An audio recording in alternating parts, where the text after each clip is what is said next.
हाय,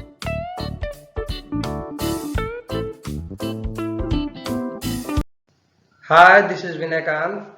CUT exam की तैयारी करने वाले सभी बच्चों का आपके अपने एवीएस की पाठशाला यूट्यूब चैनल पर स्वागत है। आज हम लोग केमिस्ट्री प्रैक्टिस सीरीज का दूसरा सेट, जिसमें कि इम्पोर्टेंट क्वेश्चंस के बारे में हम लोग डिस्कस करेंगे।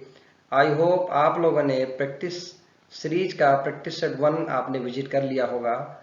अगर आपने अभी तक उसको विजिट नहीं किया है तो आप जाकर के डिस्क्रिप्शन बॉक्स में प्रैक्टिस सेट 1 को विजिट कर सकते हैं, चेक कर सकते हैं। वहां पर भी बहुत सारे इंपॉर्टेंट क्वेश्चंस डिस्कस किए गए थे।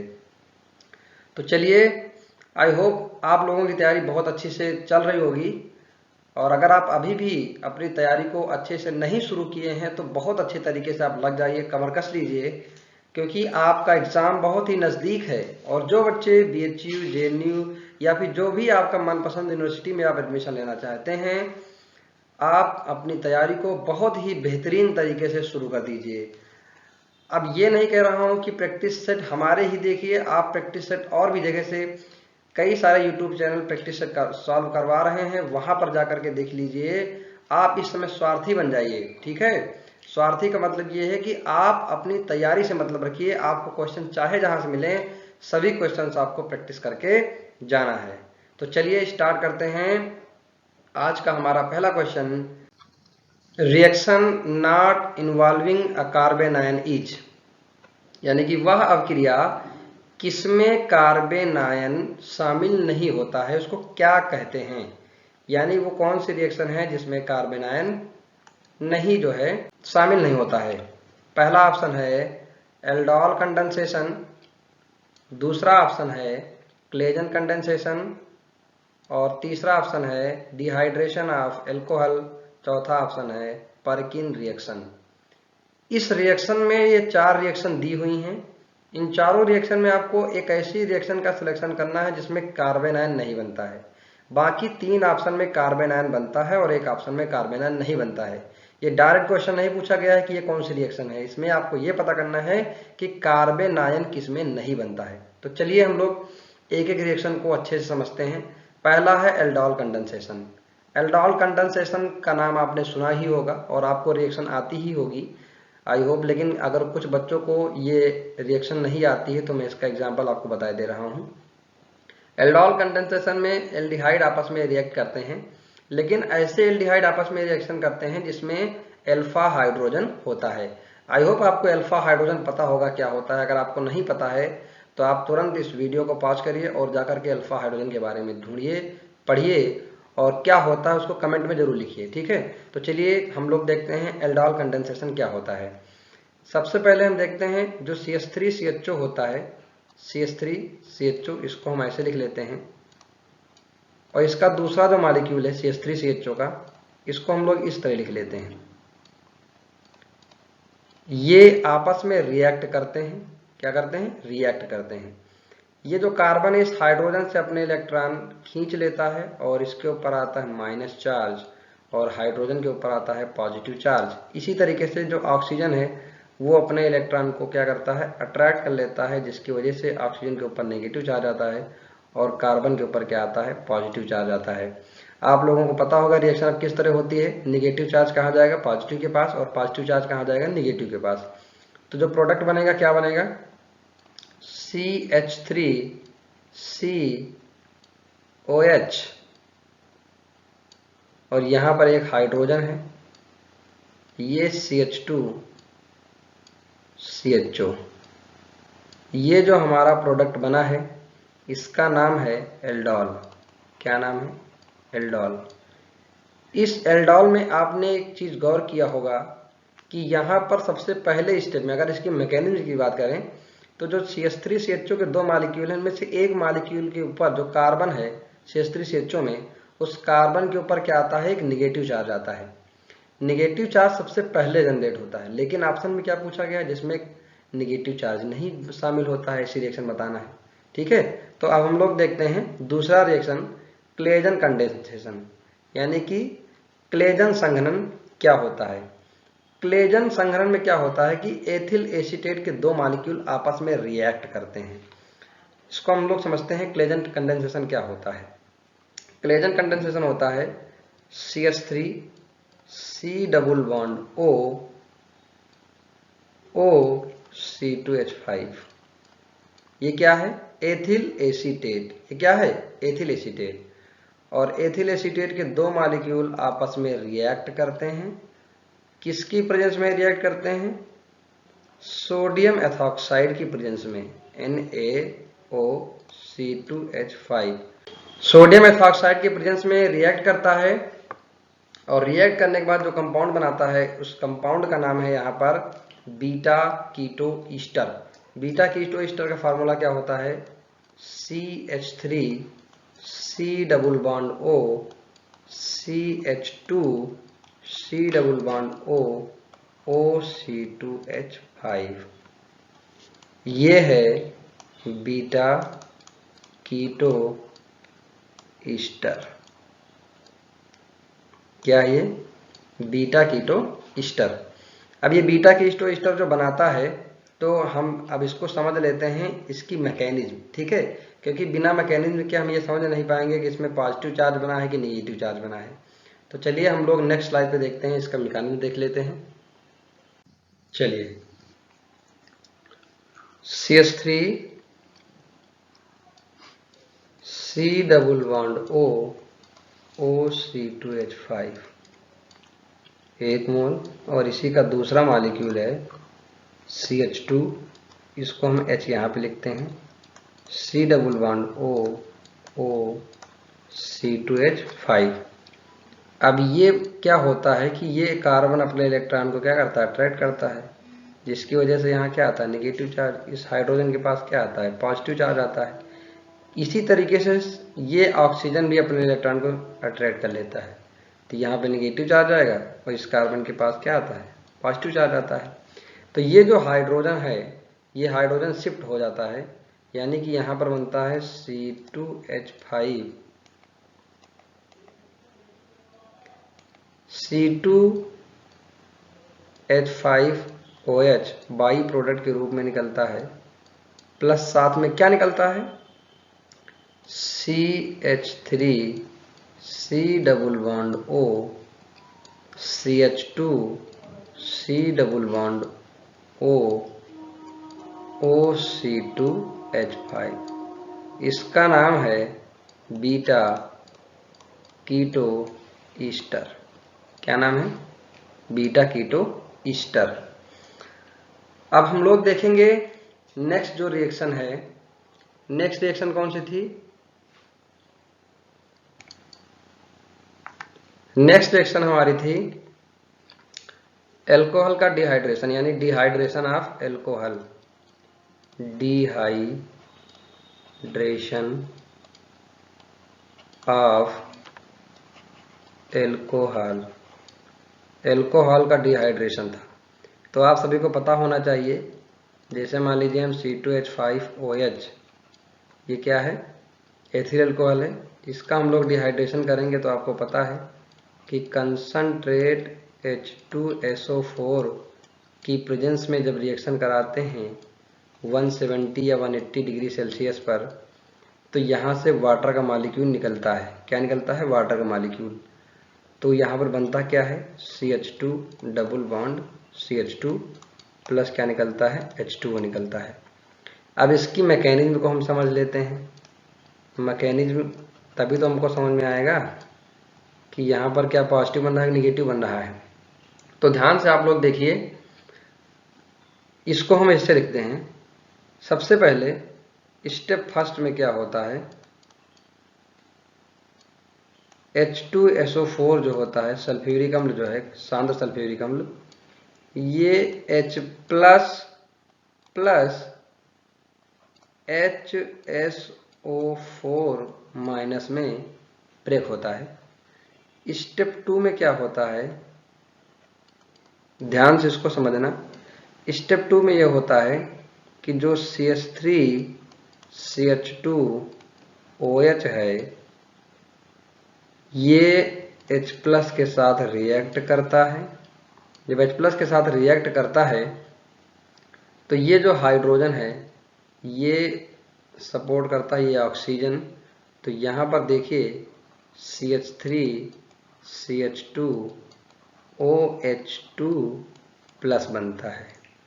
अब ये जो OH2 प्लस है ये यहाँ से एलिमिनेट कर जाएगा, और एलिमिनेट कर जाएगा तो यहाँ जो बनेगा क्या बनेगा, CH3 CH2 प्लस बनेगा। ठीक है, और प्लस यहाँ से क्या निकल जाएगा, वाटर निकल जाएगा। इसीलिए इसको बोलते हैं डिहाइड्रेशन ऑफ वाटर। अब हम देखते हैं स्टेप 3 में क्या होता है। अब इस कार्बन के ऊपर यानी कि CH3 CH2 इसको हम लिख लेते हैं, और यहाँ पर इसको हम ऐसे दिखा देते हैं, इस हाइड्रोजन को ऐसे। तो CH2, ये CH2 के ऊपर यहाँ आ गया है प्लस चार्ज, तो ये अनस्टेबल हो गया, इसको अब स्टेबल होना है। तो क्या होता है कि ये जो कार्बन और हाइड्रोजन के बीच में बॉन्ड बना है, ये कार्बन अपने इलेक्ट्रॉन को अट्रैक्ट कर लेता है, तो यहाँ से हाइड्रोजन जो है वो बाहर चला जाता है। तो यहाँ फाइनली जो प्रोडक्ट बनता है CH2 डबल बॉन्ड CH2 बनता है। ठीक है, प्लस यहाँ जो हाइड्रोजन बाहर निकला है वो चला जाता है कहाँ, H2SO4 के साथ। तो फाइनली यहाँ पर जो बनता है H2SO4 साथ में निकल जाता है। ध्यान देना, ये H2SO4, ये जो HSO4 बना था पहले उसके साथ में H चला गया तो H2SO4 बाहर, यानी कि यहाँ से डिहाइड्रेट यानी वाटर बाहर चला गया। और हमको ये देखना है, ये समझना है इसमें कि यहाँ पर देखो ये जो CH2 प्लस बन रहा है, ये CH2 प्लस जो बन रहा है, यानी इस यहाँ पे देखिए आप लोग, ये जो CH2 प्लस बन रहा है, इस रिएक्शन में जाकर के हमें क्या मिल रहा है, धनायन मिल रहा है, यानी कार्बोकटायन मिल रहा है।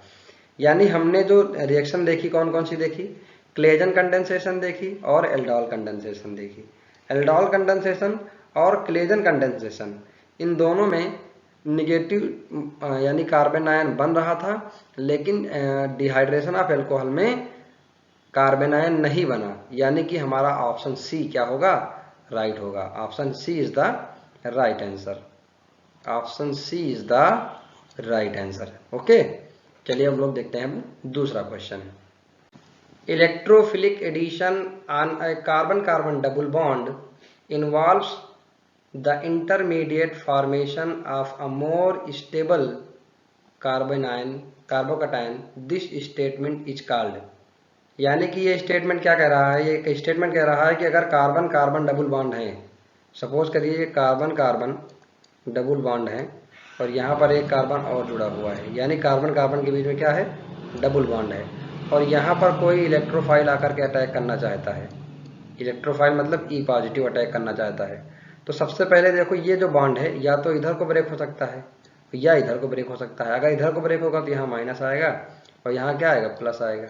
ठीक है, तो ये क्वेश्चन पूछ रहा है कि ये जो E पॉजिटिव वाला है ये किस तरह से इसके साथ जुड़े कि मोर स्टेबल कार्बोकटायन बना सके। ये कौन सा रूल एक्सप्लेन करता है। ये सबसे पहला है सेडजेफ रूल, दूसरा है बायर्स इफेक्ट, तीसरा है मार्कोनी का रूल, चौथा है नन ऑफ दीज। तो सबसे पहले हम समझ लेते हैं कि सेडजेफ रूल क्या होता है। सेडजेफ रूल क्या होता है पहले इसको हम समझ लेते हैं, फिर उसके बाद हम समझेंगे कि मार्कोनी का रूल क्या होता है, तो हम ज़्यादा अच्छे से समझ पाएंगे। सेडजेफ रूल कहता है कि during the elimination reaction proton is removed from that carbon atom having less number of substituents। यानी कि ये एग्जाम्पल के थ्रू अगर इसको हम समझना चाहें तो CH3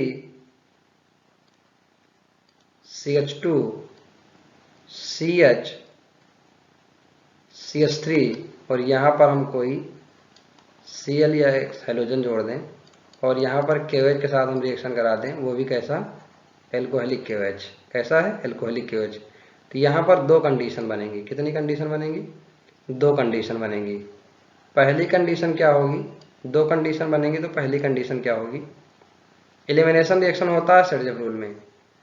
यहाँ बनेगा CH3 CH, यहाँ से एक हाइड्रोजन इस क्लोरीन के साथ चला जाएगा तो डबल बॉन्ड CH और CH3। एक कंडीशन ये है, दूसरी कंडीशन ये है CH3 CH2 CH double bond CH2। एक हमारा प्रोडक्ट ये बना, दूसरा प्रोडक्ट ये बना।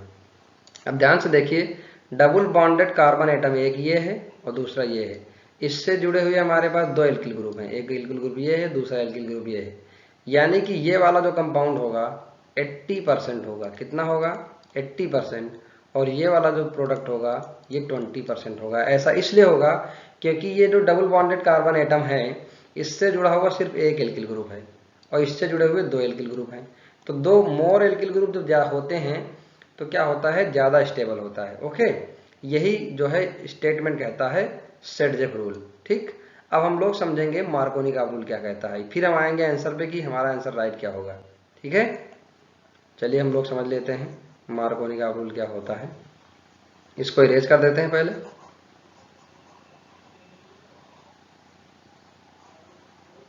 इसको इरेज करने के बाद हम लोग समझेंगे। चलिए, मार्कोनी का रूल क्या कहता है कि when an asymmetrical alkene, asymmetrical alkene मतलब CH3 CH double bond CH2, asymmetrical, when an asymmetrical alkene react with hello acid suppose HCl, इसके साथ हम रिएक्शन कराते हैं तब हमारे पास क्या होता है? द पॉजिटिव चार्ज यानी कि positive ion goes to that carbon atom where the higher number of hydrogen atom is present, या फिर यू कह सकते हैं कि negative part of halo acid goes to that carbon atom where the lesser number of hydrogen is present. अगर हम इस बॉन्ड को ऐसे ब्रेक करें, इस तरीके से ब्रेक करें, तो यहाँ पे आ जाएगा इस कार्बन के ऊपर नेगेटिव चार्ज और यहाँ पे क्या आ जाएगा? पॉजिटिव चार्ज आएगा। अब इस रिएक्शन को जो हम कराते हैं तो हमारे सामने दो तरीके से बॉन्ड ब्रेक हो सकता है, या तो इधर को ब्रेक होगा या तो इधर को ब्रेक होगा। यानी दोनों कंडीशन लिख लेते हैं एक बार। CH3 CH double bond CH2 plus HCl। अब इस बार हम क्या करेंगे? इस बॉन्ड को यानी ये कार्बन इसको अट्रैक्ट करेगा तो क्या होगा? यहाँ पर माइनस चार्ज और इसके ऊपर प्लस चार्ज। इस कंडीशन में यहाँ क्या होगा? नेगेटिव चार्ज और यहाँ पे क्या आएगा? Positive charge. तो बनेगा क्या प्रोडक्ट? यहाँ प्रोडक्ट बनेगा CH3 CHCl और यहाँ CH3 बनेगा। यहाँ क्या बनेगा? CH3 CH। अब देखो यहाँ पे नेगेटिव, यहाँ क्या आएगा? पॉजिटिव, यहाँ हो जाएगा CH2 और यहाँ हो जाएगा CH2Cl। क्वेश्चन कह रहा था कि कार्बन कार्बन द्विआबंध डबल बॉन्ड पर इलेक्ट्रोफिलिक योग से एक मध्यवर्ती अत्यधिक स्थायी कार्बोधनायन बनाता है और यह कथन क्या कहलाता है? ठीक है, जब हम मार्कोनी का रूल के अनुसार किसी भी हैलो एसिड की एसिमेट्रिकल एल्कीन के साथ रिएक्शन करवाते हैं तो यहाँ पे देखिए कि जो पॉजिटिव चार्ज बना हुआ है बीच वाले कार्बन के पास इस पर, तो यहाँ पर क्या हो रहा है कि ये मोर स्टेबल है। यानी कि क्या है? ये मोर स्टेबल कार्बोकैटायन बना रहा है। क्यों? क्योंकि इसके पास एक एल्किल ग्रुप ये है और दूसरा एल्किल ग्रुप ये हो जाएगा। यानी 2 degree carbocation is more stable than 1 degree.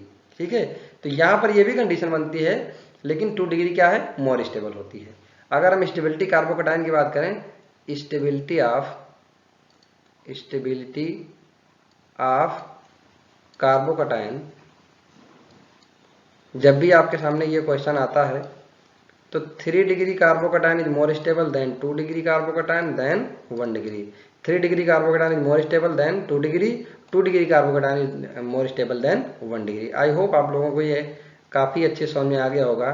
तो इसका राइट ऑप्शन क्या होगा? C option is the right option, यानी कि मार्कोनी का नियम।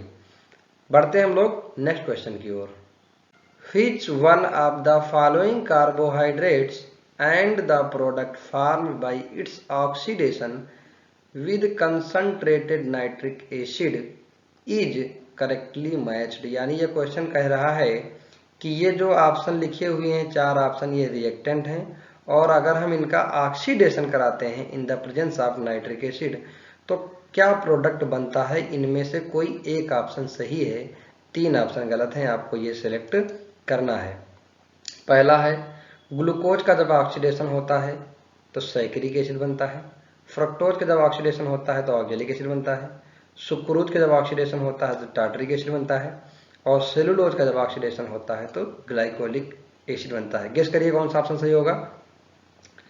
देखिए, जब भी हम ग्लूकोज का ऑक्सीडेशन कराते हैं, ठीक है, जब भी ग्लूकोज का हम ऑक्सीडेशन कराते हैं तो ग्लूकोनिक एसिड बनता है, और ग्लूकोनिक एसिड का ही दूसरा नाम क्या है? सैकरिक एसिड। क्या नाम है? सैकरिक एसिड। यानी पहला ही ऑप्शन हमारा क्या है? राइट है। पहला यानी first option is the right option. अब यहाँ पे 3 ऑप्शन गलत हैं, ठीक है। फ्रक्टोज के ऑक्सीडेशन से क्या बनता है, सुक्रोज के ऑक्सीडेशन से क्या बनता है, और सेलुलोज के ऑक्सीडेशन से क्या बनता है, इसको आप लोग कमेंट बॉक्स में मैसेज करिए। ओके, चलिए हम लोग बढ़ते हैं अब नेक्स्ट क्वेश्चन की ओर। अगला क्वेश्चन है, the question is protein polymers are made from those compounds in which there are.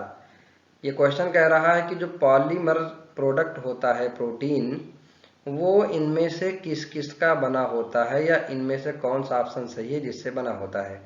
पहला ऑप्शन है अमीनो एसिड यानी अमीनो ग्रुप, दूसरा है कार्बोक्सिलिक ग्रुप, तीसरा है एल्डिहाइड ग्रुप, और चौथा ऑप्शन है amino and carboxylic group both, दोनों। तो यहाँ पर आपको यह समझना है कि जो प्रोटीन्स होते हैं, क्या प्रोटीन्स, प्रोटीन्स एक प्रकार से किससे बनते हैं? अमीनो एसिड से बनते हैं। किससे बनते हैं? अमीनो एसिड से बनते हैं। अमीनो एसिड का जनरल फार्मूला हम लिख सकते हैं NH2C, यहाँ पे CH3 लगा दो और यहाँ पे H लगा दो, COOH। ये जो स्ट्रक्चर है ये एक अमीनो एसिड का स्ट्रक्चर है। इसमें देखिए एक कार्बोक्सिलिक ग्रुप भी है और एक एमीन ग्रुप भी है। तो जो पहला ऑप्शन क्या कह रहा है कि इसमें सिर्फ अमीनो ग्रुप होता है, नहीं, ये गलत ऑप्शन। दूसरा सिर्फ कार्बोक्सिलिक ग्रुप होता है, गलत ऑप्शन। तीसरा एल्डिहाइड ग्रुप होता है, इसमें कहीं आपको एल्डिहाइड ग्रुप दिख ही नहीं रहा, कहीं पर दिख रहा है एल्डिहाइड ग्रुप? कहीं नहीं दिख रहा आपको। चौथा ऑप्शन है अमीनो एंड कार्बोक्सिलिक ग्रुप यानी बोथ, दोनों होते हैं। तो चौथा ऑप्शन इज द यानी fourth option is the right answer. चलिए हम लोग बढ़ते हैं नेक्स्ट क्वेश्चन की ओर। अगला क्वेश्चन है, बैकेलाइट इज ऑब्टेन्ड फ्रॉम, यानी बैकेलाइट किससे बनता है? पहला ऑप्शन है फिनाल एंड फॉर्मेल्डिहाइड, दूसरा ऑप्शन है adipic acid and hexa methylene diamine, तीसरा ऑप्शन है डाईमिथिलीन टेरिप्थलेट एंड एथिलीन ग्लाइकॉल, चौथा ऑप्शन है नियोप्रीन। ठीक है, अब आपको बताना है कि बैकेलाइट किससे बनता है, किससे बनाया जाता है। ठीक है, तो पहला ऑप्शन क्या था हमारा? Phenol and formaldehyde. तो फिनाल और फॉर्मेल्डिहाइड की जब भी रिएक्शन करवाते हैं तो क्या बनता है, यानी कि फिनाल की रिएक्शन अगर हम कराएं किसके साथ? फॉर्मेल्डिहाइड यानी HCHO के साथ, तो क्या बनता है? फिनाल फॉर्मेल्डिहाइड रेजिन बनता है। क्या बनता है? Phenol formaldehyde resin. इसी का दूसरा नाम है बैकेलाइट। क्या नाम है? बैकेलाइट। और बैकेलाइट यानी किससे मिलके बना होता है? फिनाल और फॉर्मेल्डिहाइड से मिलके बना होता है। इसी से हम लोग ये जान लेते हैं कि एडिपिक एसिड और हेक्सामेथिलीन डाइमीन के मिलने से किसका निर्माण होता है? तो हेक्सामेथिलीन और एडिपिक एसिड के मिलने से बनता है नायलॉन 6,6। क्या बनता है? नायलॉन 6,6 बनता है। अब बताना है next, dimethyl terephthalate and ethylene glycol के मिलने से क्या बनता है? इसके मिलने से बनता है डेक्रान। क्या बनता है? डेक्रान बनता है। और डेक्रान क्या है? डेक्रान को बोलते हैं टेरिलीन। क्या बोलते हैं? टेरिलीन बोलते हैं इसको। ठीक है, और चौथा ऑप्शन हमारा था नियोप्रीन। अब आप लोग कमेंट में मुझे बताएंगे नियोप्रीन क्या है। ठीक है, क्लू दिए दे रहे हैं कि नियोप्रीन जो है एक सिंथेटिक रबर है, आपको बताना है कि किससे बना होता है। ठीक है, तो इस क्वेश्चन का हमारा राइट ऑप्शन क्या था? ए, यानी फिनाल और फॉर्मेल्डिहाइड से बैकेलाइट का निर्माण होता है। चलिए अब हम लोग बढ़ते हैं नेक्स्ट क्वेश्चन की ओर। अगला क्वेश्चन हमारा है, compound having different chemical formula but having same crystalline structure are known as, यानी कोई एक हमारे पास सॉलिड है और सॉलिड का जो केमिकल फार्मूला होता है वो अलग अलग होता है, लेकिन उनका क्रिस्टल जो स्ट्रक्चर होता है क्या होता है? क्रिस्टल स्ट्रक्चर क्रिस्टल स्ट्रक्चर उसका अगर सेम है तो उस कंडीशन को क्या कहते हैं? पहला ऑप्शन है एलोट्रॉप कहते हैं, दूसरा ऑप्शन है पॉलीमॉर्फ कहते हैं, तीसरा ऑप्शन है समावयवता कहते हैं, चौथा ऑप्शन है समाकृतिक कहते हैं। ठीक है, तो इसमें आपको बताना है कि कौन सा ऑप्शन सही है। तो सबसे पहले हम लोग ये जान लेते हैं कि एलोट्रॉप्स क्या होते हैं। एलोट्रॉप्स यानी हिंदी में बोलते हैं अपर रूप। जब एक तत्व कई रूपों में मिलता है, एक तत्व सिंगल एलिमेंट कई रूपों में मिलता है तो उसको बोलते हैं एलोट्रॉप। क्या बोलते हैं? एलोट्रॉप बोलते हैं। और जब एक ठोस कई रूपों में मिले, एक सॉलिड उसके क्या हों? डिफरेंट फॉर्म्स हों, तो उस कंडीशन को क्या बोलते हैं? पॉलीमॉर्फ बोलते हैं। क्या बोलते हैं? पॉलीमॉर्फ बोलते हैं। अब समावयवता क्या होता है? समावयवता मतलब होता है कि जो केमिकल जो कंपाउंड्स होते हैं उनका जो मॉलिक्यूलर फार्मूला सेम होता है, लेकिन उनमें जो ग्रुप प्रेजेंट होता है उनमें कहीं पोजीशन में चेंज होगा, ये डिफरेंस होगा, या फिर उसके चेन में डिफरेंस आ गई, तो उस कंडीशन को बोलते हैं समावयवता। और समाकृतिक का मतलब होता है कि कोई ठोस है, वो अलग अलग ठोस हैं लेकिन उसकी क्रिस्टलीय संरचना एक जैसी है, तो उसको बोलते हैं क्या? समाकृतिक संरचना। ठीक है, तो यानी इस क्वेश्चन का राइट ऑप्शन होगा D. D is the right option of this question. चलिए हम लोग बढ़ते हैं नेक्स्ट क्वेश्चन की ओर।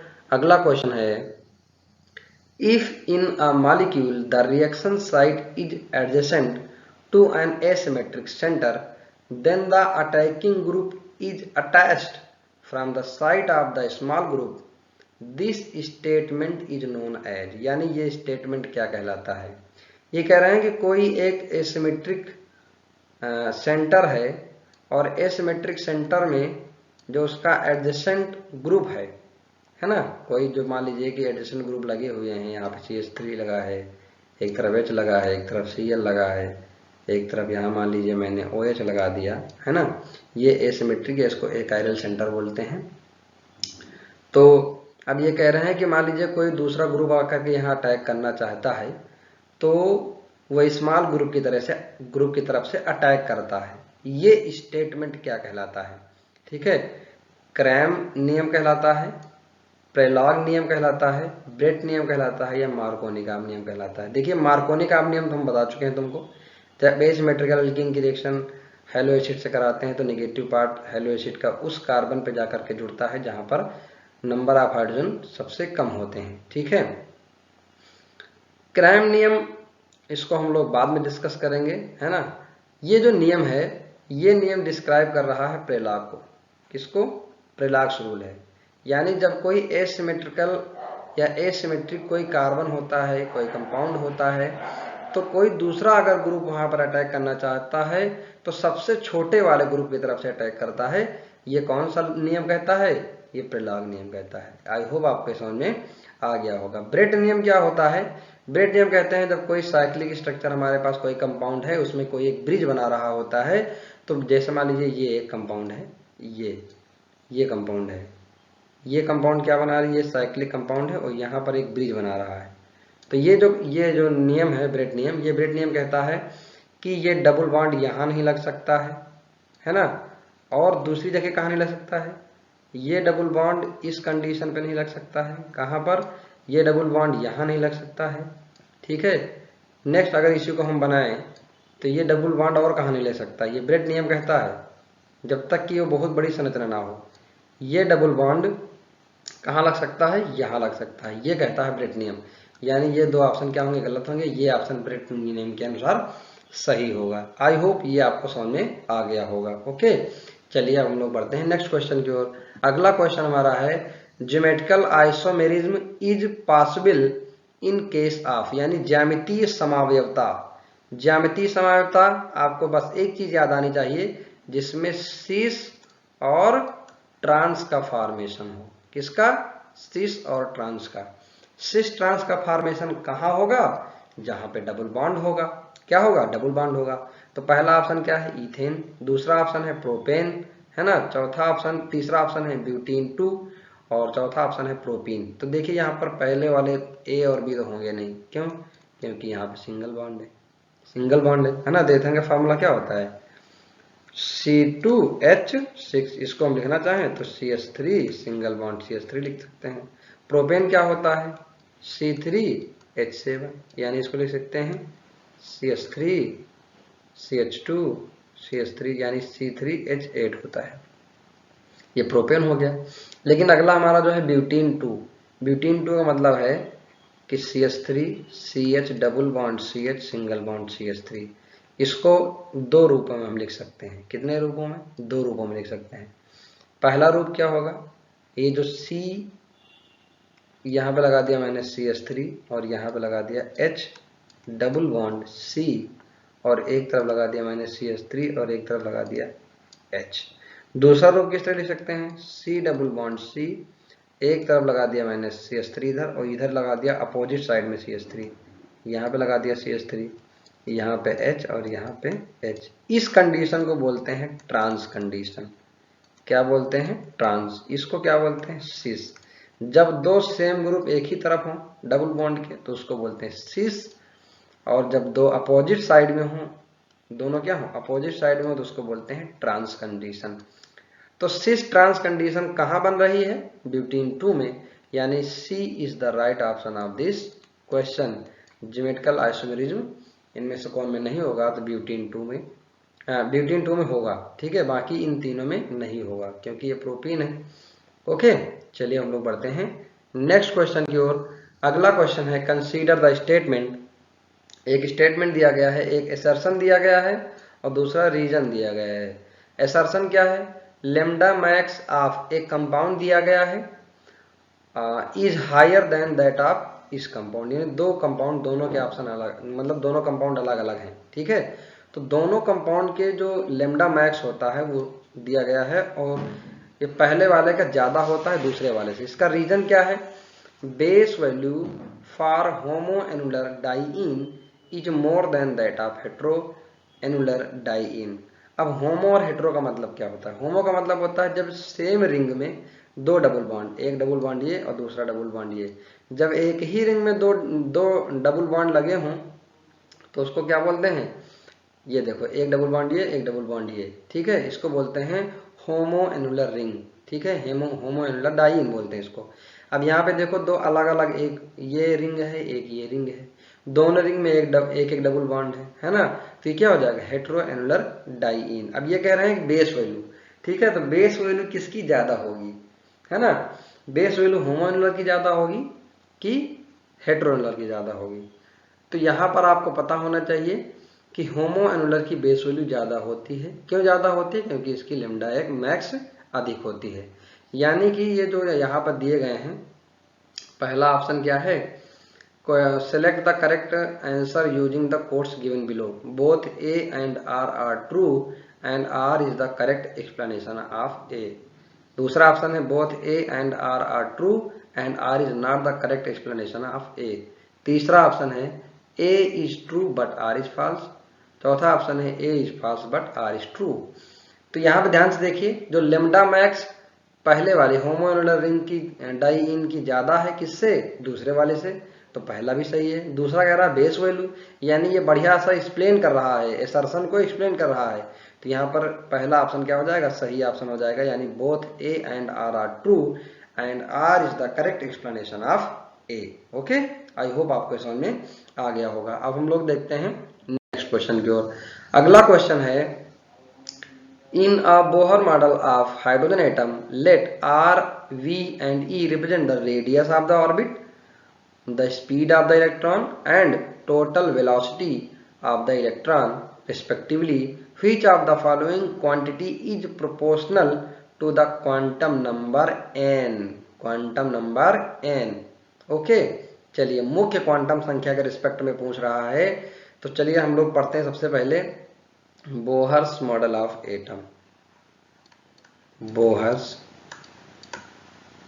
Model of atom, Bohr's model atom क्यों जरूरत हुई थी इसकी, क्योंकि रदरफोर्ड ने जो मॉडल दिया था उसमें कुछ कमियां थी।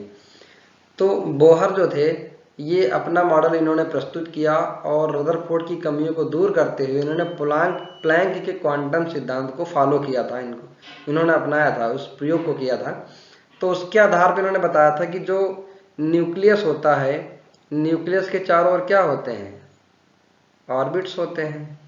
इन ऑर्बिट्स को क्या नाम दिया था, के, एल, एम, एन, इस तरीके से इन्होंने क्या नहीं दिया था, नाम दिया था। इनके नाम क्या थे, के, एल, एम, एन। और इन्होंने बताया था कि न्यूक्लियस के चारों ओर वृत्तीय कक्षा में, कहां पर, वृत्तीय कक्षा में, यानी सर्कुलर मोशन में रिवॉल्व करते हैं इलेक्ट्रॉन, यानी कि electron revolve around the nucleus in the circular path, circular path में रिवॉल्व करते हैं, जिसको उन्होंने नाम दिया था, किसने, नील्स बोहर ने KLMN नाम दिया था। सपोज करते हैं कि जो रेडियस है, यानी कि न्यूक्लियस से जो इलेक्ट्रॉन घूम रहा है उसकी जो दूरी है वो r है, और उसकी जो वेलोसिटी है यानी स्पीड है वो v है, और E क्या है, यहाँ पर इलेक्ट्रॉन की एनर्जी को शो कर रहा है। ये नोटेशंस हैं। तो उसके आधार पर इन्होंने क्वांटाइजेशन थ्योरी जो बताई थी, क्वांटाइजेशन में इन्होंने बताया था कि केवल उस कक्षा में वही इलेक्ट्रॉन घूम सकते हैं जिसका कि h/2π का पूर्ण गुणज हो, जिसका एंगुलर मोमेंटम h/2π का क्या हो, पूर्ण गुणज हो, केवल वही इलेक्ट्रॉन घूम सकते हैं। तो इसके आधार पर इन्होंने एक क्वांटाइजेशन दिया था। क्वांटाइजेशन में इन्होंने बताया था कि mvr इक्वल टू NH/2π। ठीक है, अगर हम n इक्वल टू यहाँ बताना चाहें तो n इक्वल टू क्या हो जाएगा, mvr/h, क्या हो जाएगा, इंटू 2π। ठीक है,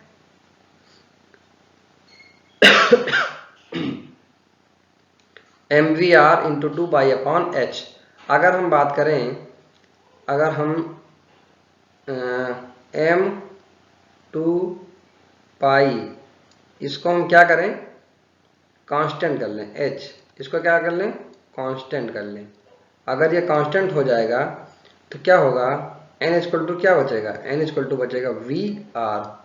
ये हमारे पास बचता है रिलेशन क्वांटाइजेशन के बाद। ठीक है, ये क्या है, तो यहां पर हम देखेंगे पहला ऑप्शन क्या है, vr, यानी कि किसके अनुपात में हम देख रहे हैं, मुख्य क्वांटम संख्या के, r, पहला है vr, दूसरा ऑप्शन re, तीसरा e/v, चौथा है r/e।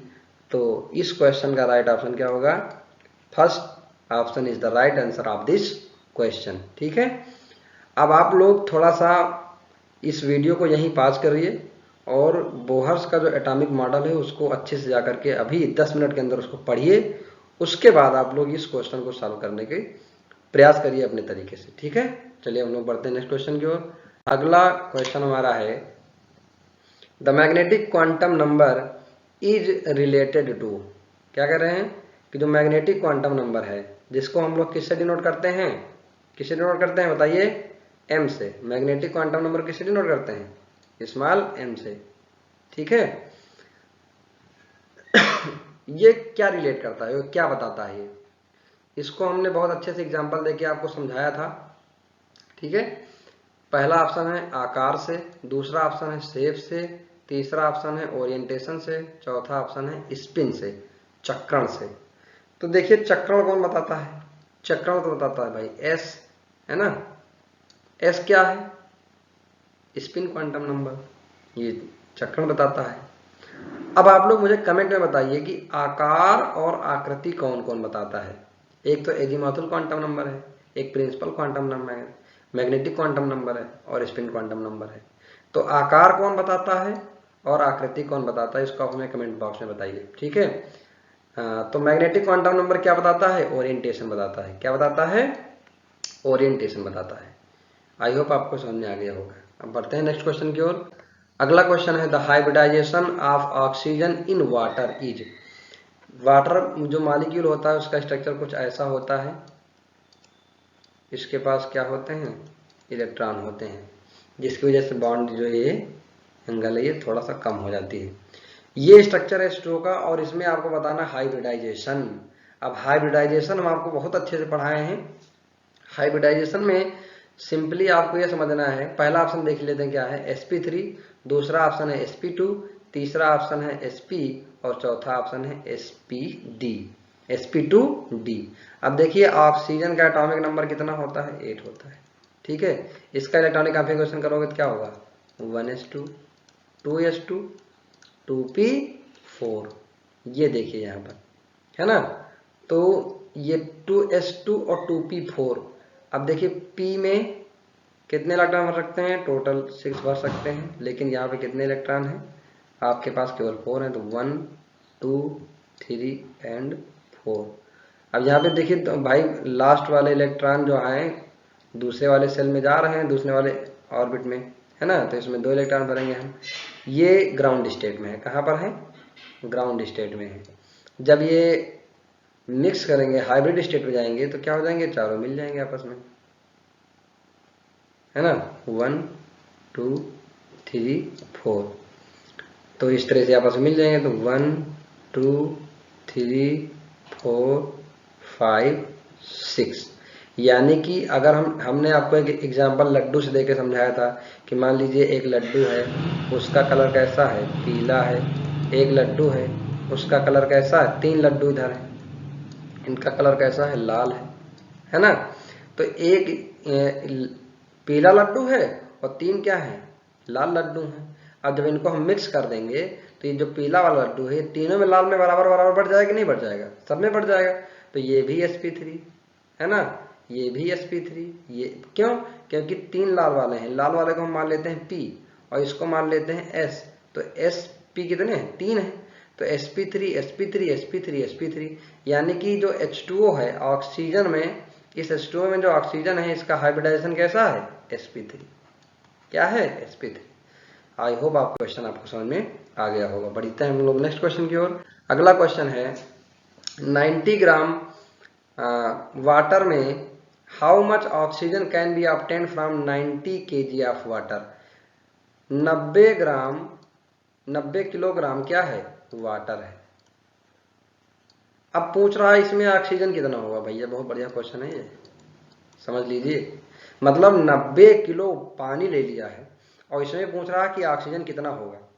तो सबसे पहले हमको ये बताइए कि जो मॉलिक्यूलर वेट है किसका, वाटर का, वो क्या होता है, मॉलिक्यूलर वेट ऑफ वाटर कितना होता है, 2 + 16। क्योंकि एटॉमिक वेट ऑक्सीजन कितना होता है, 16 होता है और हाइड्रोजन का 2 होता है।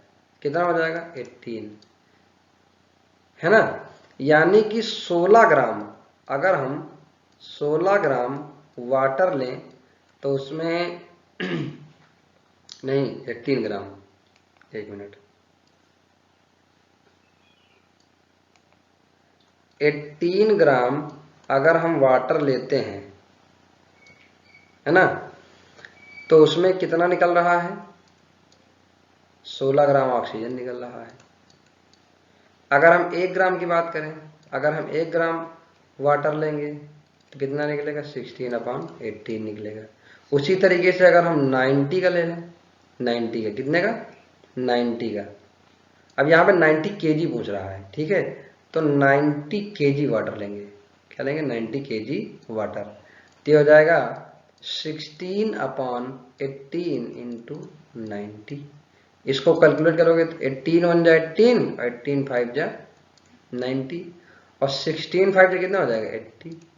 यानी कि 80 kg क्या होगा, 80 kg ऑक्सीजन यहाँ पर निकलेगी 90 kg वाटर से 80 kg।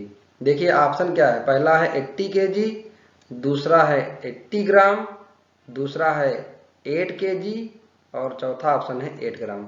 ऑप्शन किस तरह से घुमा के दे रहा है, देखिए यहाँ पे 18 ग्राम दिया गया है और यहाँ पे 80 किलोग्राम, यानी 80 किलोग्राम और 80 ग्राम, इसमें कंफ्यूज नहीं होना है। जल्दी जल्दी में देख के ऑप्शन लगा दो कि हाँ ये 80 ग्राम सही है। पहला ऑप्शन देखिए यहाँ पर, first option is the right answer होगा, ठीक है। आई होप आपको समझ में आ गया होगा। हम लोग बढ़ते हैं नेक्स्ट क्वेश्चन की ओर। अगला क्वेश्चन है 1 मोल इलेक्ट्रॉन का द्रव्यमान क्या होगा, 8.0 × 10⁻⁻25। दूसरा ऑप्शन है 8.4 इंटू 10⁻⁻26 ग्राम, और तीसरा ऑप्शन है 8.5 इंटू 10⁻⁻27 ग्राम, चौथा ऑप्शन है नन ऑफ द एबव। तो इस क्वेश्चन को जरा ध्यान से देखिए, इनमें से क्या कोई ऑप्शन सही है? नहीं, कोई ऑप्शन सही नहीं है। ठीक है, option D is the right answer. लेकिन एक मोल जो इलेक्ट्रॉन होता है उसका द्रव्यमान कितना होता है ना? 1 मोल इलेक्ट्रॉन का जो द्रव्यमान होता है वो 9.1 इंटू 10⁻⁻28 ग्राम होता है, या फिर इसी को लिख सकते हैं 9.1 इंटू 10⁻⁻31 किलोग्राम। आपको ऑप्शन ग्राम में भी दे सकता है और किलोग्राम में भी दे सकता है, तो दोनों में आपको याद रखना है, किलोग्राम में भी और ग्राम में भी। ओके, आई होप आपको समझ में आ गया होगा। बढ़ते हैं अगले नेक्स्ट क्वेश्चन की ओर। अगला क्वेश्चन है, एक इलेक्ट्रॉन का आवेश है, the charge of an electron is 1.6 into 10⁻⁻14 coulomb. दूसरा ऑप्शन है 1.8 into 10⁻⁻19 coulomb. Third option is 1.6 into 10⁻⁻19 coulomb, 1.6 into 10⁻⁻17 coulomb. देखो, मैंने आपसे बताया था कि ये जो ऑप्शन होंगे ना, बहुत क्लोज ऑप्शन देगा। जैसे मान लीजिए 1.6 देखो 3 में दे रखा है, लेकिन जो 10 की जो पावर है ना, ये चेंज कर रखा है, 10⁻⁻24 है, 10⁻⁻19 है, 10⁻⁻17 है, तो इसमें कंफ्यूज नहीं होना है। ठीक है, तो इसका जो वैल्यू होता है, आवेश होता है इलेक्ट्रॉन का, C option is the right answer, 1.6 into 10⁻⁻19 coulomb, यानी C is the right answer of this question. Okay, बढ़ते हैं हम लोग नेक्स्ट क्वेश्चन की ओर। अगला क्वेश्चन है, if one is fortunate enough to discover the element having atomic number 118 on the basis of its properties, it would be placed in periodic table with। Question पूछ रहा है कि अगर कोई एक ऐसा व्यक्ति है जो सौभाग्यवश एक 118 नंबर जिसका परमाणु क्रमांक है उस तत्व की खोज कर लेता है, तो उसके गुणों के आधार पर कहाँ रखा जाएगा। ये भी आपको ध्यान देना है कि किसके बेस पे पूछ रहा है वो क्वेश्चन कह रहा है इसके गुणों के आधार पर। किसके? इसके गुणों के आधार पर आवर्त सारणी में इस तत्व को कहां रखा जाएगा पूछ रहा है। पहला ऑप्शन है Ca यानी कैल्शियम, स्ट्रॉन्शियम, बेरियम के साथ, दूसरा हाइड्रोजन्स के साथ या नोबल गैसेस के साथ, या फिर टाइटेनियम, जर्कोनियम और हाफनियम के साथ। तो बताइए आप लोग, 118 एलिमेंट नंबर 118। अब इसका इलेक्ट्रॉनिक कॉन्फ़िगरेशन करेंगे तो 7s2 और 7p6 आएगा। ठीक है, कहाँ आएगा? 7s2 7p6, यानी इसके फुल है सभी। देखो, s ऑर्बिटल भी फुल है और p ऑर्बिटल भी फुल है। अगर ये फुल है तो किसी से रिएक्शन नहीं करेगा, और अगर किसी से रिएक्शन नहीं करता है तो उसको क्या कहते हैं?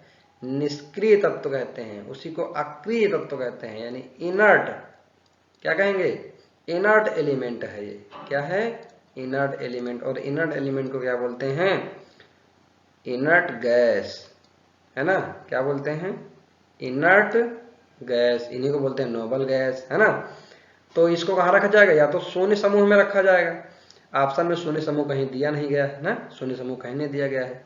तो यहाँ पर नोबल गैस यानी नोबल, इसको इनर्ट गैस को क्या कहते हैं? इनर्ट गैस को नोबल गैस भी कहते हैं। तो इनको कहाँ रखा जाएगा?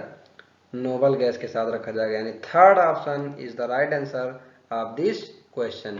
बढ़ते हैं हम लोग नेक्स्ट क्वेश्चन की ओर। नेक्स्ट क्वेश्चन है, in the 3D series when we move from left to right the atomic radius. अब देखिए 3D सीरीज की बात कर रहा है। चलिए आप लोग हमें 3D सीरीज के कम से कम 5 एलिमेंट के नाम कमेंट में बताइए कि कौन कौन से एलिमेंट होते हैं। ये इसकी परमाणु त्रिज्या पूछ रहा है। 3D सीरीज की परमाणु त्रिज्या यानी कि क्या?